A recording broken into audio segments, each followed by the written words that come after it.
এসালম group একাই ৫,০০০ কোটি টাকার ভ্যাট ফাঁকি দিয়েছে।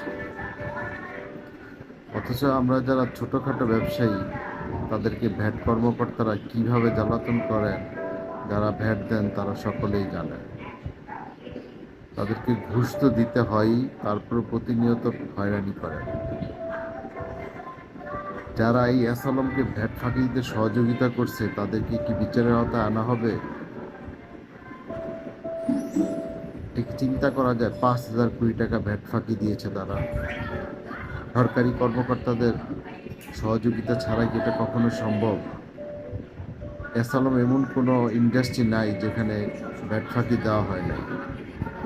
প্রিন্টিং, স্টিল রিরোলিং, পাওয়ার প্যাকেজিং, তাদের অয়েল ফ্যাক্টরি, সিমেন্ট ফ্যাক্টরি, সকল ক্ষেত্রে এবং পাওয়ার প্ল্যান্ট সকল